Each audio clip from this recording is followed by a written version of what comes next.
LCBN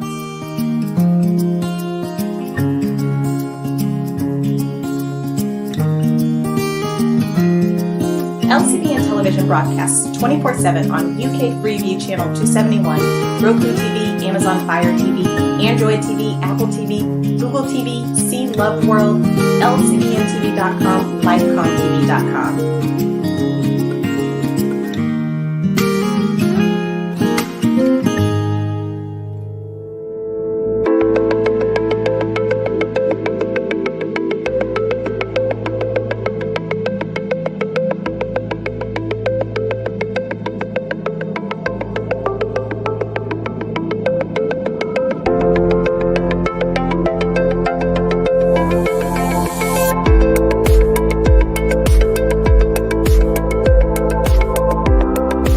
Today we're going to talk about a topic that is close to me, this thing of being mixed race and how it impacts our identity and who we are. And today I have another colleague. We worked quite closely together some years ago. I'm going to welcome her into the show after I read a little bit about her, and then she can share the rest of her story with you.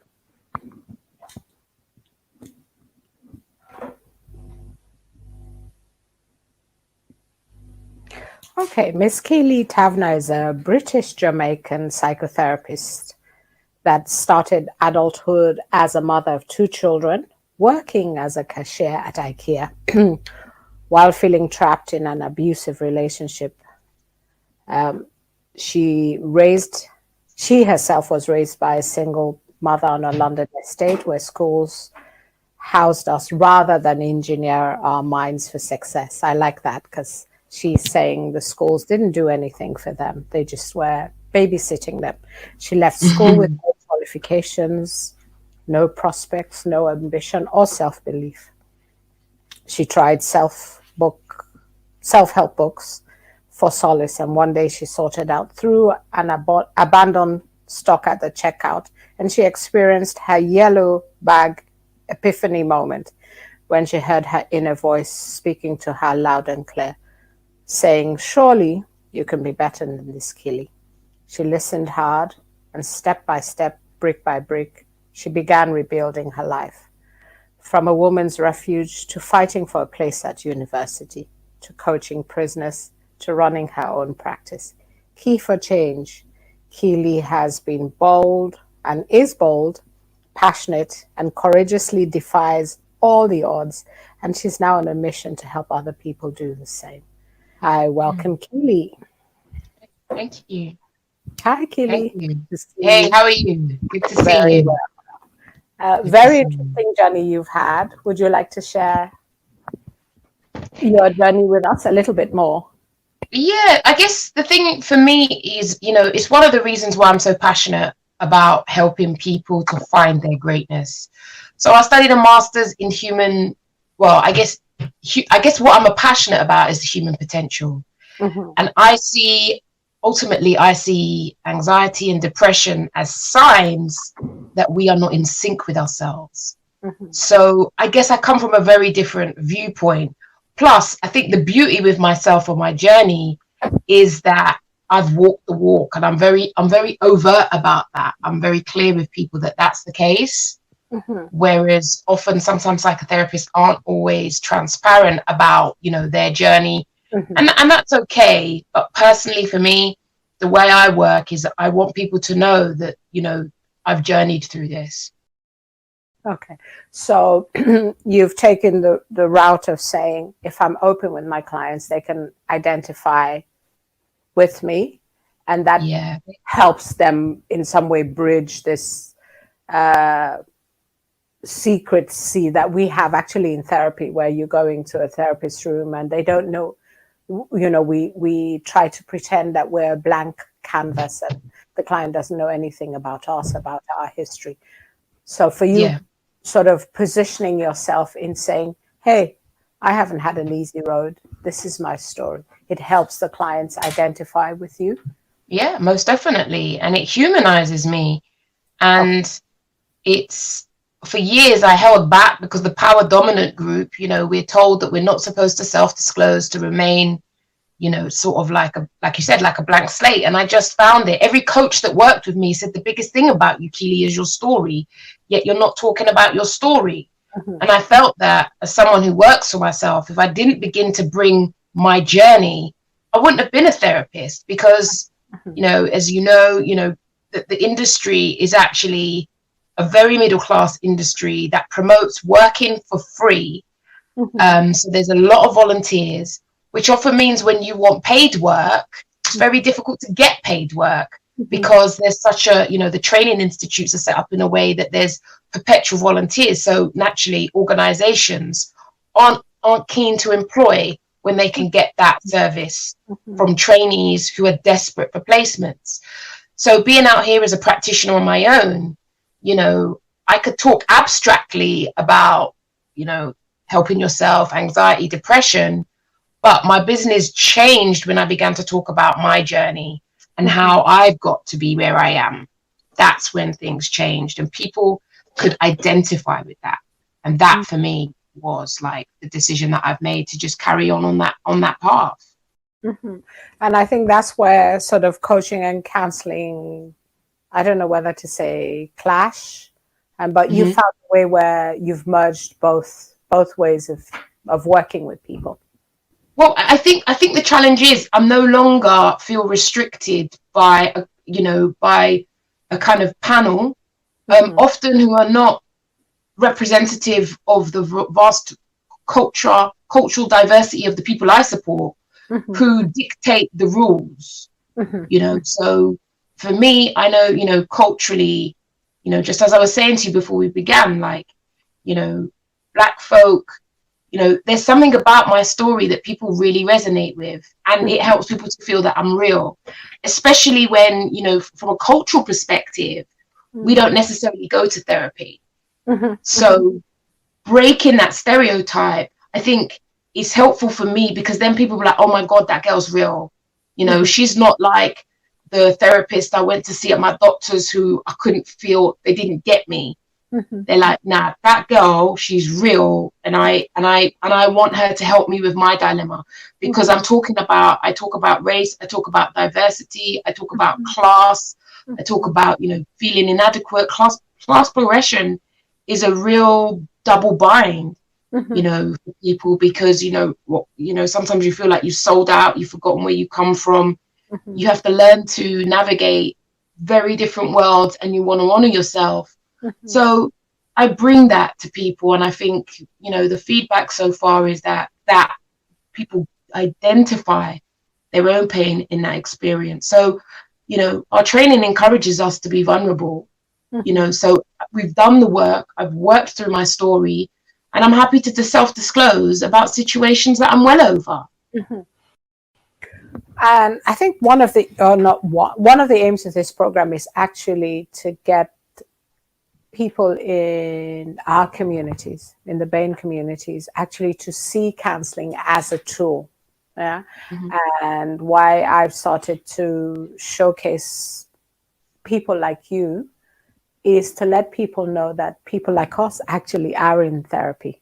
People like us can access therapy. This is not something that upper middle white people alone need and can afford. This is something that we need to do to invest in our future. And I think your story is like perfect to show that actually this is something that we can use for ourselves to make life better for ourselves. Yeah, and I think the stigma is one of fear and mental health. Are you mad? And for me, what I studied, and I funded my study privately, because the school of thought that I wanted to study was not up for government funding. So I studied person-centered psychotherapy, which doesn't get government funding. But it was the form of therapy that made the most sense when I was constantly being told, do CBT, you'll never get a job, do CBT. But CBT didn't resonate with my soul. I had to do what I loved. And so, you know, there's lots of challenges around that. But I think for me, I see mental health problems as symbolic of us not fulfilling our potential. So I come from a very different school of thought. I see common mental health problems as a sign that you are out of sync, and there's things in your life that you are doing that are making yourself sad. And I help people to navigate, because I identify with, unlocking potential. Potential for me is what it's all about, and which is why I don't find the mental health label helpful, although a lot has been done of late to try to break down that stereotype. But for me, I'm always about human potential. And when you're not fulfilling your potential, or when you're, a yes person pleasing others, well, it's only a matter of time before you have anxiety and depression that show up in your life as signs to get you aware that something needs to change. So how, because I always say to my clients when they come that this idea that I'm feeling anxious or I'm depressed, we say it's mental health, and then people become sort of worried that other people are going to think they're actually unwell or they're mad. So I always say it's like going to the GP if you're not feeling well, and they give you a course of antibiotics, and it clears up and it prevents a far deeper problem, along the way. And if we can have intervention early, then we can treat these symptoms. They can be alleviated, they can go away. But which is what you're saying, that if actually we catch some of these things, we can treat them, and then we can find what the underlying root cause is, and then we become better people. Yeah, it's a journey, I mean, by the time you end up at your doctor's, we know that the doctors are gonna, we also know Black people are more likely to be prescribed medication than one-to-one therapy. We also know that class matters when you're engaging with your doctor. Your capacity to, use language and how you come across has a significant impact on your treatment outcomes. And I think, I get it, because, I'm a grassroots girl who's educated myself. So I intimately understand what it means for people who are not from the power dominant group, and the fear that comes with it, which is why things end up often going to the extreme, because people in the power dominant group don't understand, if, for example, spirituality has been edited out of all NHS forms of treatment. Yet, spirituality for people who are from marginalized, disadvantaged groups, we know that spirituality is an important protective factor that enables us to manage, thrive, and strive in life, because we've had to walk by faith when, opportunities, it's not so clearly laid out, where we don't have, people in high places to give us privileged access. So, the challenge is when you start to bring all of you into, organizations, government organizations, with trainees, staff who have been trained by the system, who may not think as broadly, it's understandable. It's one of the factors why we're overrepresented in, mental health statistics. So I'm passionate about, making it accessible for people, but people have to pay, because I believe in the value of paying for what you want. There's a different respect you have when you pay. I'm not about just give people stuff for free. It's not helpful. It's not helpful. And it doesn't encourage you to gauge your agency. If we're spiritual people and we have awareness, then we know that if I say I want to see her and it's that much money, we can often find a way. Work with me, I'll work with you. And I want to encourage agency. I want to encourage people to take responsibility for themselves. If you go to the doctor, they're going to wham some pills down your throat. But you've still got people in your phone who stress you out. You're still a yes person. You've got a man in your life who gives you hell. Then what responsibility are you taking for your well-being? It's inevitable you'll be depressed. Yeah. So it's about actually making a decision to change. What you're saying is just like you did, looking at it. I don't know if it's about making a decision to change. I think the most important decision is acceptance that I can't do this on my own, firstly. And then, if they come to me, then, let me talk to Keely. Because once you start to dig down into what some of the changes that need to happen, you know, we also know that some of that can be, you know, there can be a lot of blocks there. So I think the first instance is a kind of acceptance that I've gone as far as I can on my own, and I need to have a chat with someone. And that's what I tell people: let's just have a chat. Let's have a chat. Let me work out what's gone on with you and help you how to navigate, think about the way forward. Okay.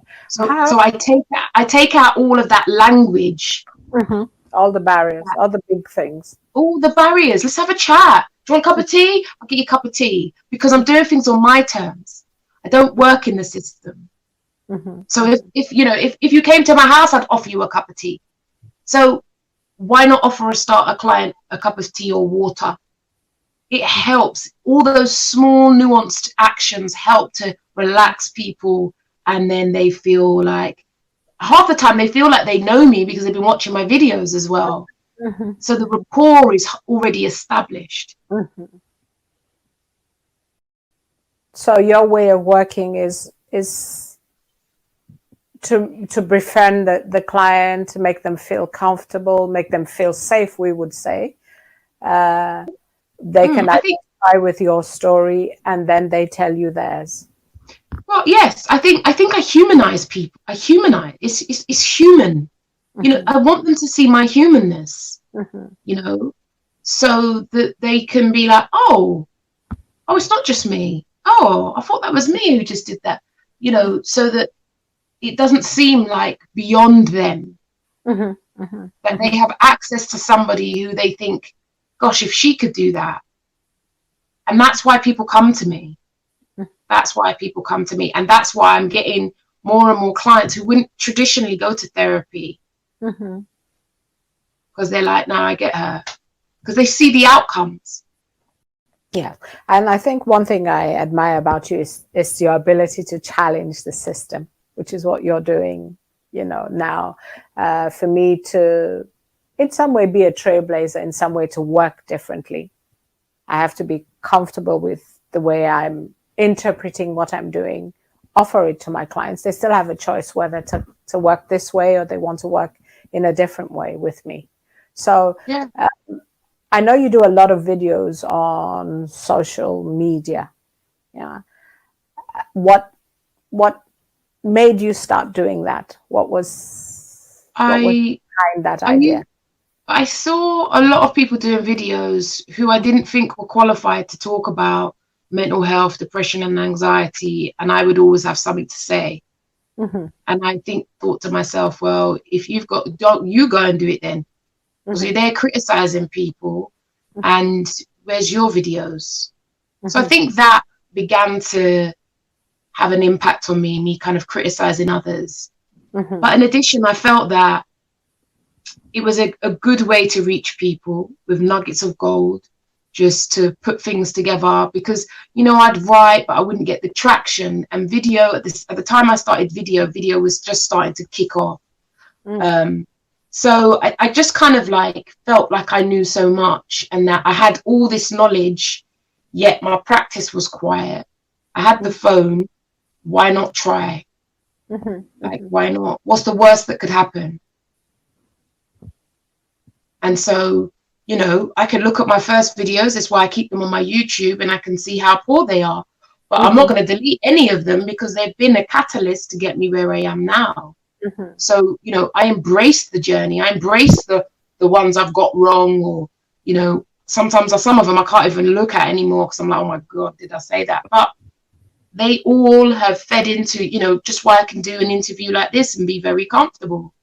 So every one of them has been helpful. And it's also, you know, if you think about what we do as therapists, it encourages me to get outside my comfort zone, you know, and that then empowers me, because, you know, the clients won't go where the therapist hasn't gone. I'm an avid believer of that. Okay. Because I know a lot of therapists are a little wary about, you know, what happen, you know, people looking in and seeing what happens behind those closed doors when we close the clients. But you're very open about I watch some of your videos and I laugh, and some of them are really, you learn something from it. So, it's this idea of like almost bringing those questions we ask clients inside just on the screen and giving it to people for them to ponder. Yeah, because we're suffering. So many of us are suffering with our eyebrows done and with long nails and with pretty hair. We're suffering. And so I think I often speak the uncomfortable truth, the inconvenient truths, but I'm passionate because I know what happens at the other end. I've worked in prisons. So, I see the far end. I too I am a single mother. Well, I am a single mother. I've got adult kids now, so it kind of doesn't feel the same as such. But, I get it, especially, for women and our intimate relationships, because I think so much of our childhood issues manifest itself in our intimate relationships. And I feel like if I kept saying to people, oh, you're depressed, it becomes a bore. But if I talk about man problems, it's different because we can all identify with that. And people resonate. And then it makes sense. And then by the time they're like, Key, I need to talk to you, they come. And then what we look at begins with man problem. And then, that goes back into, relationships with parents, how we were loved, how we weren't loved, how we view ourselves. So, it's a beautiful way to do what I do in a way where I speak to the people in non-cryptic, language. I'm not going to sit here quoting, Freud's Oedipus complex. What's the point in that? So the videos make you and the work relatable. Yeah, because they're real. They're real. Yeah, they're real because usually you have a sort of liner at the end. You see, I've been watching your videos. It's true. Do you know how clients come here and sing to me when they go and they're like, take care of you. Yeah, so and sometimes you say something and I'm like, Keely, but as you say, I sort of think about it, in the day, or it sort of stays. I must admit it does. It's a slap line. Yeah. Yes, resonate with you. If it chime with you, I speak to people's pain because I get it. I get it. And we are all battling. We all have our battles. We all have our battles. And I want to humanize that. It's not because you've got a mental health disorder. It's because sometimes life is horrible. And sometimes you give and you don't get back in return and you're baffled. So one of the areas that I'm particularly passionate about at the moment is empaths and self-protection. What it means to be a highly empathic person and how we have to learn how to protect our gift. Because if we don't protect our gift of caring, it ends up feeling like a curse. Yeah. Or the world asks you to change.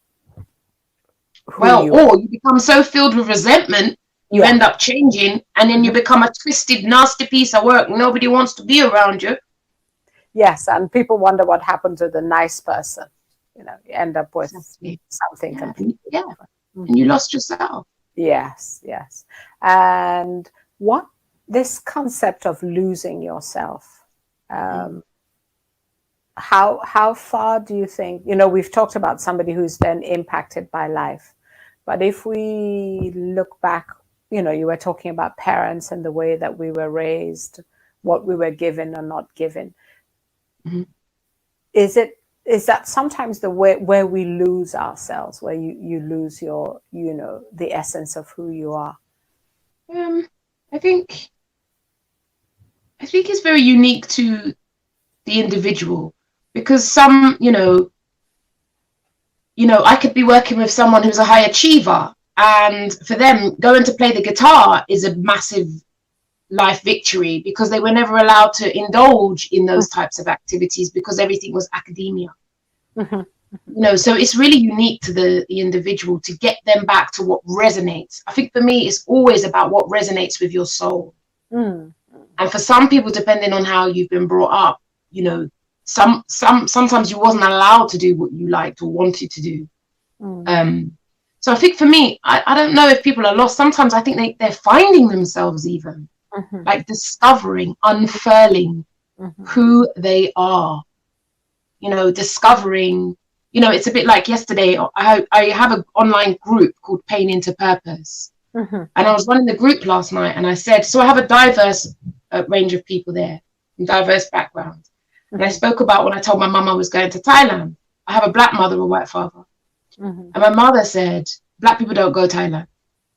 Mm-hmm. And it just resonated with the other black people on the group who, you know, we began to explore this narrow definition of blackness mm-hmm. that no one teaches you.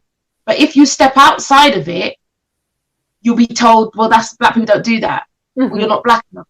Mm-hmm. I was talking about the sort of mind boggle around acceptability and how stifling that can be when, you know, I just wanted to go to Thailand to try something different because I'd done Jamaica throughout all my childhood years and in my early adult years, and I just wanted to experience something different. Mm-hmm. Mm-hmm.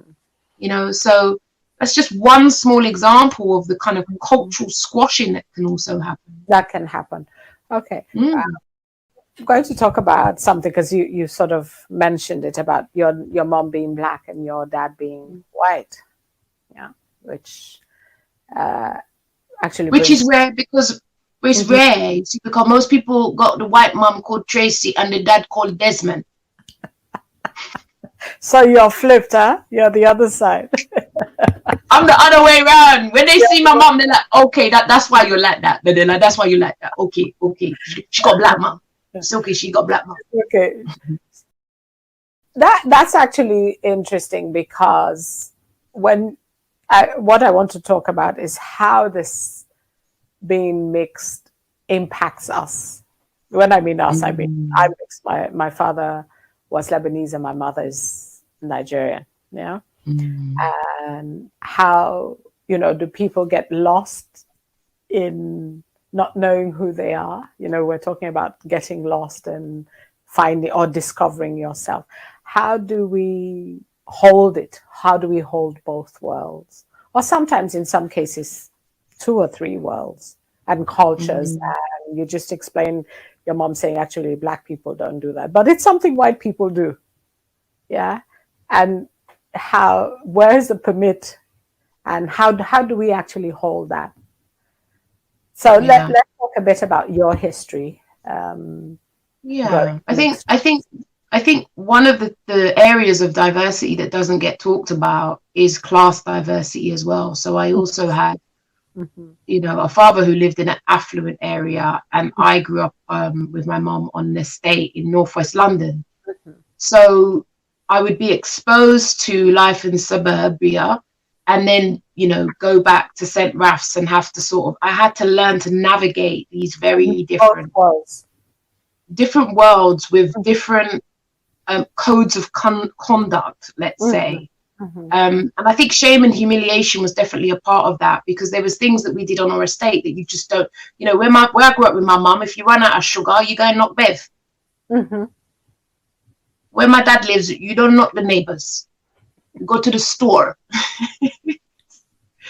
It's just all these little nuance, you know, there's all these little differences. And I think navigating that world is a very delicate dance. And I think as you get older, you know, I use humor. So sometimes I use humor and I'll laugh about things. I'll throw out statements and jokes. But I think there is something very tricky about finding yourself, anchoring yourself in a world, especially in the West, where they want you to fit a label. You know, go into any government agency, go to your dentist, doctors. They want you to fit a box like mixed, African, Caribbean, you know, and that can be very difficult. You know, I can be, you know, you can also, you have shadism as well. White passing. And I think, shadism is it is. And in my younger years, it was something that I indulged in because I appreciated getting privileged treatment, because I was light-skinned when I went to Jamaica. I was like, wow, like the guys don't even look at me at home, but here you guys all think I'm hot stuff. I indulged in it until I kind of realized that my mother's color was perceived as being low, You know, so in Jamaica, they'd always say, oh, I had high color, you have high color. And kind of really beginning to understand what that meant. And I felt immense shame realizing I was indulging in that. And obviously it would be at the expense of my mother, who's a dark-skinned woman. And so I'm very much about challenging people about, you know, good hair. Oh, you've got good hair. I have children from a black man. So obviously my children's hair is more on the Afro side than my own.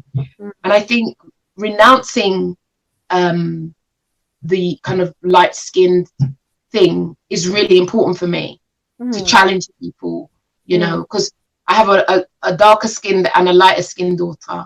And then the darker skinned one's like, Mama, am I a lighty? And I'm like, Jesus Christ, you know. So it's, and I think also, you know, people talk about white privilege, but as a mixed race individual, I have had access to white privilege. And I think it's really important that that is acknowledged, because when I was, you know, a young teenage mother, it was actually having access to white privilege that's got me where I am. Because I didn't have to go and sign on. I didn't have to go and beg a council house. I didn't have to wait 20 years to be housed like many of my friends from my estate. I was able to move to the suburbs and slowly, you know, study and make something of myself without that pressure. And I think, you know, I think I use that privilege to open the doors for others. And I think I'm not saying every light-skinned person, every mixed race person has access to white privilege, because not all white people, you know, are middle class either. But for me, it's been really important to sometimes use that to my advantage, because I know that I'm more palatable to the power dominant group. I'm less of a threat, because, you know, either they might have a curly haired child in their family, you know, and they'll tell you to, or, you know, we just know that we know from television media that lighter skinned people, you know, the closer to white are more likely to get privileged treatment over your darker skin counterpart. And I think as the child of a black woman who overtly has seen the discrimination towards my mother is something that is so important to me, that I'll rebuke, challenge people who want to pedestal me for something I have no choice over. You know, just born this way. We don't choose. Well, yeah, we don't choose. And this idea that half of us is okay, you know, so that's what makes us okay. So and then there's the whole concept of halves. I'm not half. I'm full. I'm whole. I don't learn half my dad's white culture, half Jamaican culture. One assimilates. I assimilate worlds. I assimilate and navigate within them all. I'm not half of anything. And my children, somebody said to me, your children are quarter caste. Brethren, what the hell does that mean? They're not quarter of nothing. They're black children. And that's that. Yeah, I've heard people ask, what mix are you? Like your food or cocktail or something. Like, they're not talking about a human being. It's like, what mix are you? What kind of a question is that? You know, and I think growing up here is different from me. I grew up in Africa. And it's a balance, I think, because sometimes you're welcomed and sometimes you're always seen as the outsider. And I have people who still till today call me sort of what is white in pidgin English. Yeah. And is that regarded? Is that a derogatory word, or is it? I don't know. Well, if we actually look at it in sort of in the context of it, there is something not, because they use it to infer, you know, sometimes when they're talking about white people. Yeah. So don't you hate that when you're with a group of black people and they're talking about white people and they're like, yeah, sorry about that, and you're like, Yes. Or sometimes I will get questions asked like, "Oh, is the food okay?" We know you know, they would use this word. It's Onyibo. They will say, "Oh, you are Onyibo," which means like you are white, you know. And these like black people that I've known for a long time, like, and you know, sometimes I'm thinking, whose side, you know, like, what's going on here? What is this about? What is this about? Really about? You know, like, what is this really about? Yeah. I've gone into a Caribbean takeaway and the woman's asked me if I know what plantain is. I said, what? Yes, that's a great example. Yeah. You know, it's like, what? You know? So sometimes it's almost like, even when we feel okay with ourselves, the environment doesn't always feel okay with biracial, mixed race, whatever you want to call it. Well, and I guess that in itself is the challenge, because they keep giving us different names. You know, over the years, there's been lots of different names. Now we're called dual heritage, you know, but, you know, and that in itself, you know, it's a bit like I can use black and mixed race interchangeably, because, you know, some days you might be in a black circle and you say black and people will be like, you're not black. And you think, okay, let's revert back to mixed race. So, you know, so you kind of use that fluidly. And what I've done, which is what you may have noticed in my bio, is I talk about geographical locations. You know, so I have a mum with Jamaican heritage, a British father. Like, put that in your pipe and smoke it. See where you want to box me from that, because it's bizarre. Yeah, it's just bizarre. But I also find that as a mixed race woman who dates black men, I think people view you, I think, mixed when you're mixed. You may be different because you're coming from a different environment as someone who's been brought up here. But it always feels to me that people classify my identity according to the partner that I'm with. Okay. So if you're dating a white man, you're white? Well, I don't date white. I don't date white. No discrimination. No discrimination. No, I love my daddy's people, but they're not. They're not for me. Not for me. So yeah. So when you date, it's almost like people are like, okay, she's, you know, it's a bit like Obama and Michelle, isn't it? Yeah. Come on, man. When we saw a dark skin woman, we was like, yes. Yes. I was trying to explain to somebody how the term half caste is a derogatory term, and it took me over half an hour. And he was saying, no, in Nigeria, when we say that, you know, it's like they're describing you to be something. I'm like, I'm not half of anything, just like this. And not to use a caste system, which means half of me is acceptable. And for like half an hour, we're going round. And I was trying to explain, no, this is not how you refer to people. But that's what we were told when we were growing up. We call people like you, meaning me, half caste. So sometimes it's like, it feels like we're not accepted on the black side, and we're not accepted on the white side. With that battle, I feel far more safer with black people.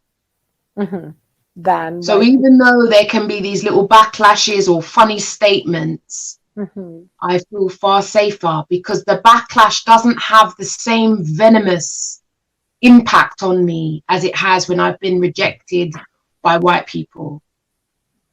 Okay. And I am a black woman's child, and I think that has an impact as well. So that, you know, it's the bosom I've grown from. So my comfortableness around that is, you know, it's second nature, because, you know, that's my mum, and I think you take more from your mother. The more I become secure in myself, and I think the more I'm less affected by people's weird statements, the more I'm just grounded in me. But then, you know, when I've left here and gone to the Caribbean, it's a very different experience in terms of identity and, you know, what it means. So I just find that very interesting that, you know, in Britain, they have labels that you don't know what they quite mean. It's a bit like BAME, ethnic minorities, you know, they're all these sort of loaded names. In the Caribbean, they say what they see. Mhm. I don't mind that. Brown skin, yeah, that's fine. I don't have a problem with that because it's not loaded. I find in the West, there's these loaded statements that you need to sort of break down and understand what they mean. Whereas white people, wherever I've gone, I've never known them to be called an ethnic minority. I've never known them to be called nothing but white. Mhm. So there's Regardless something of about, whether they're ethnic in that country. yes, but Whether- they're never called regardless ethnic of whether minorities. they're a minority in that country. Does that make sense? So in a country like an African country now, they would have, large groups of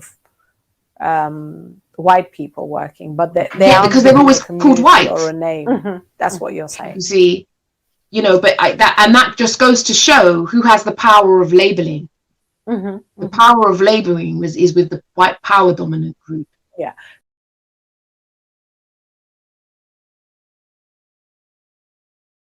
But that Because goes they're back never to labeled. language and what they're giving out to us. Yeah. That goes back to the idea that the English language is what we use, and it belongs to the dominant group, the dominant power group. Okay. Do you feel that sometimes mixed race people have to choose? I think it depends on the uniqueness of your experience. Mixed race is a generic term for a very unique experience. And so for me as a therapist, yes, if I'm working with someone who's mixed, there's going to be similarities, but I need to understand, I've been brought up in a black area in West London. If you've been brought up in Scarborough and you're the only mixed race child in the village and your mum doesn't even know how to comb your hair, your experience is going to be very different. So I think it's unique, and I'm very adamant about understanding the uniqueness of someone's experience in relation to identity, because because it matters. Just as you're mixed, and because you've been brought up in Africa, your experience is going to be very different from mine. For So sure. I think we have to be very, tentative and curious about what it means for that individual. I think sometimes you see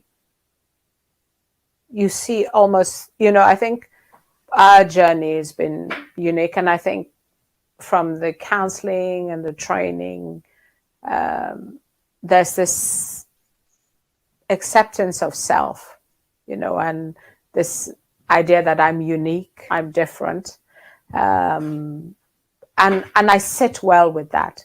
I think I'm talking about people who maybe are not quite sure. But you see, I think I would contend that as a woman who's been brought up in the motherland, you would be far more immunized from prejudice and racism than someone who's been brought up in it. That's what I've noticed. That you'll have a stronger identity and sense of self. Plus, your culture and customs are intact. I'm from the Caribbean diaspora. You see, so much of the original customs and have been annihilated.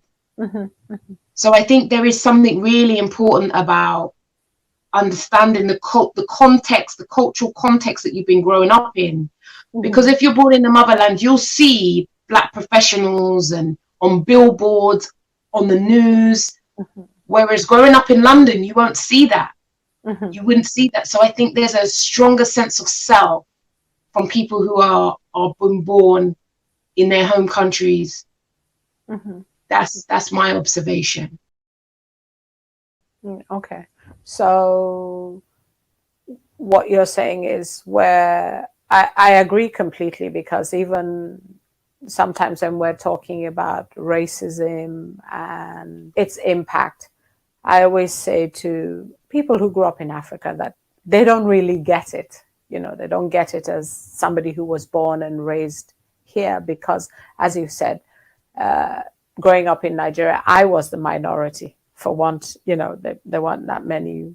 There were a few people that looked like me, but most of the other people were Black, in positions of power, in government, making decisions. So you weren't looking, for somebody else, but these were, the important people.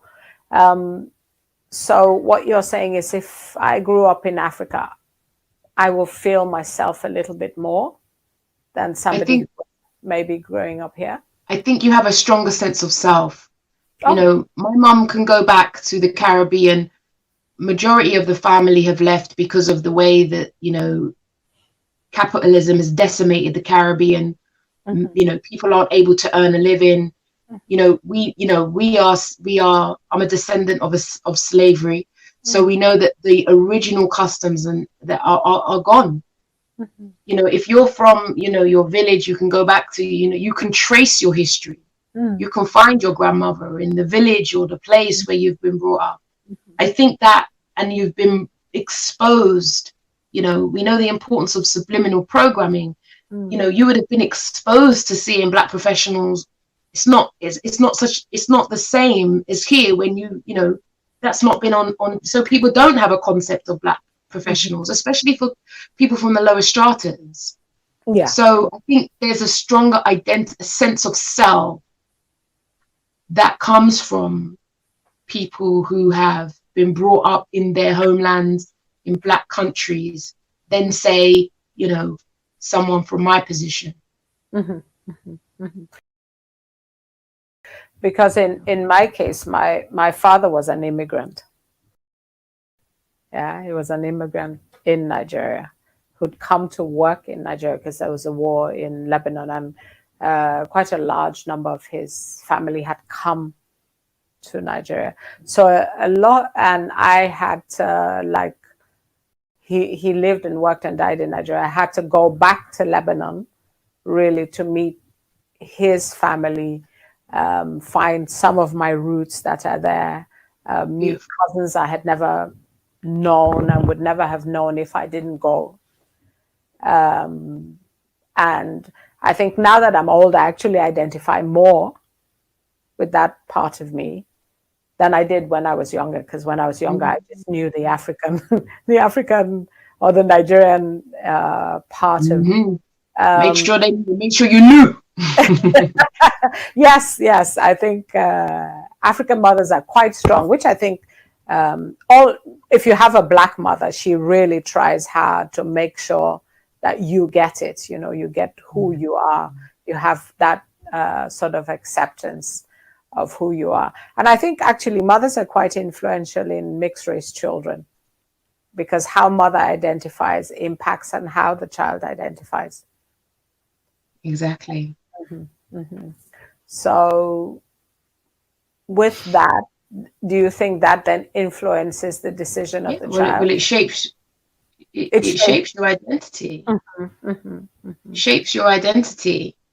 And then, and that's the thing, is the uniqueness of the individual. It shapes your identity. So, those things my mum was going through about her own identity. So when I was a child, my mum had curly perm. And then by the time I was in primary school, she became a Rasta. So she went deep into the culture. And obviously, here we got this dark skinned red, gold and green lady, but now she's got mixed race kids. So that was a bit of a bind, because people would find that a bit surprising. So all of it, we're sponges, we absorbed. And for me, the gift of therapy is just, which is why I had a mixed race therapist as well. I was very adamant. I wanted a therapist who I felt would be able to understand the kind of paradoxes and contradictions and that I have to navigate and and contend with in order to, as a single mom on my own, I have to navigate, make sure I keep things intact in order to achieve my goals. When you're trying to become a professional and you're not from those circles, it's very difficult. But, someone always takes me under their wing. A Black woman, Esme Martins, my dearest friend, took me under her wing. And help me to understand the nuances, the things that people don't say, but they frown upon, because if you don't know the nuanced part of the behaviors in middle class circles, it's very difficult. I am just mindful. I have a client in, so So if you're going to leave us with something, what would it be? I would say make your pain purposeful. Pain is an inevitable part of life. We all go through pain. We all go through hardship.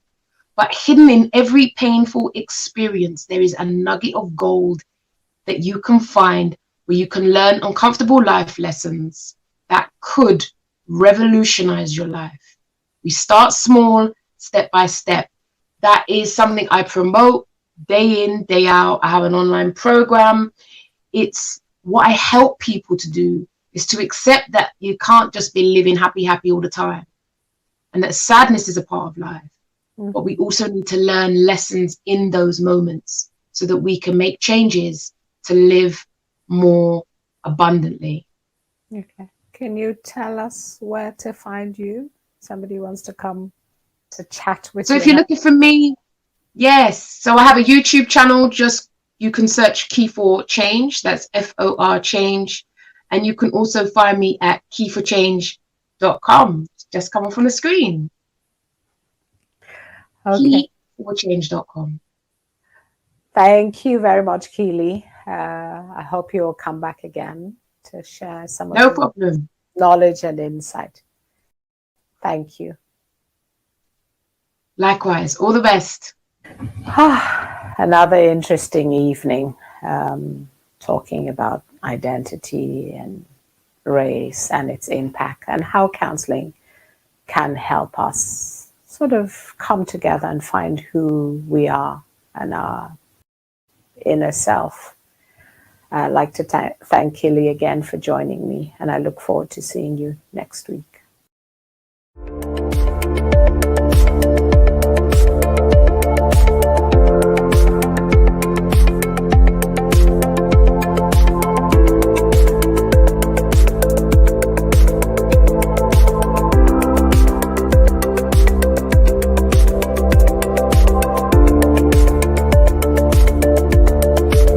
LCBN Television broadcasts 24/7 on UK Freeview Channel 271, Roku TV, Amazon Fire TV, Android TV, Apple TV, Google TV, See Love World, LCBNTV.com, LifeComTV.com.